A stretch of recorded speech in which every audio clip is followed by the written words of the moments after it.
think it's important that people begin to discuss what a thermonuclear war would mean. Now, we need to understand, we think, oh, well, we're big and we're bad and we have all this stuff. Russia is roughly comparable to the United States in nuclear power.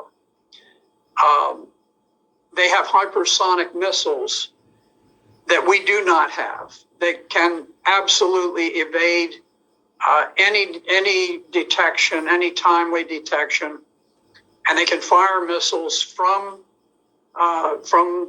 Russia and reach San Francisco, Los Angeles, Chicago, Detroit, Baltimore, Washington, D.C., New York City. And if you think about just Virginia, where I happen to live, if there were a nuclear war, and keep in mind, they also have a very large and effective fleet of nuclear submarines that lie off the coasts of the United States. They have a great number of nuclear-tipped missiles, and they can evade any defenses we have. So just in Virginia, if you look at it, all of Northern Virginia would be essentially annihilated. There would hardly be any human life remaining in Loudoun County, Prince William County, Fairfax County, Arlington, Alexandria. The Pentagon lies in Arlington County. The Pentagon would simply be a glowing mass of molten sand. There would be no human life there, and there would be no human life for many miles around it. Just across the Potomac, the nation's capital, there would be no life remaining in the nation's capital. The Capitol building would disappear forever. All of the monuments, all of these glorious things, nothing would remain. The greatest misconceptions about nuclear bombs is that they instantly annihilate everything in sight. But the fallout from a nuclear blast actually has layers. When it explodes, it leaves in its wake a kind of destruction that's both fast and slow, and one whose devastation stretches much farther and lingers far longer than many might suspect. Here's what actually happens when a nuclear bomb hits.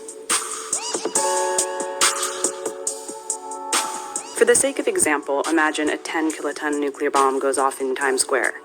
The moment it detonates, a white flash is visible for miles.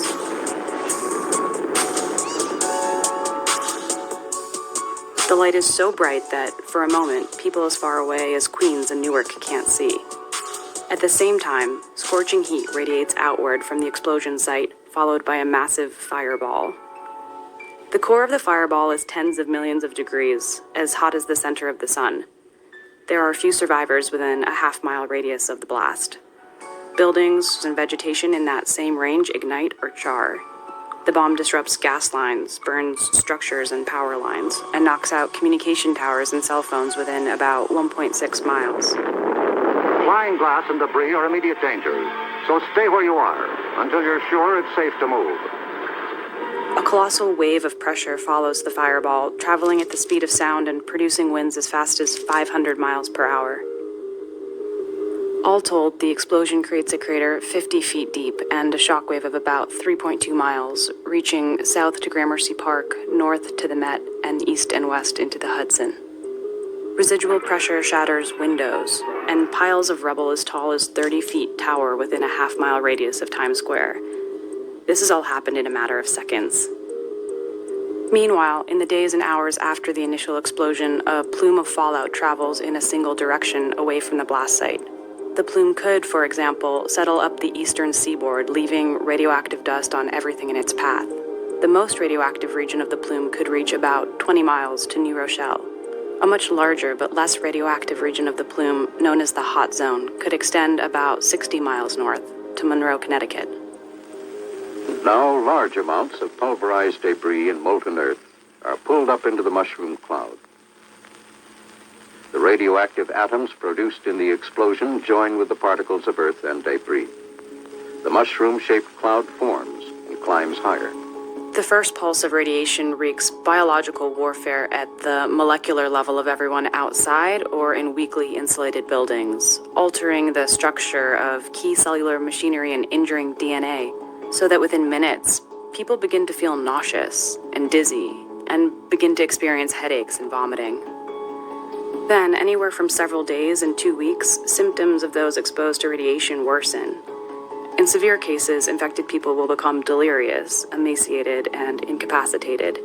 In most cases, people with radiation sickness die in one of two ways. Their immune system is no longer able to fight infection, or their digestive system becomes too damaged to function. Those who survive do so by seeking shelter, ideally in a strong underground structure like a basement, a tunnel, or a parking garage. Fallout from a nuclear blast is extremely dangerous at first, but the danger decreases rapidly. Within 24 to 72 hours of the explosion, it's safe for survivors to reemerge.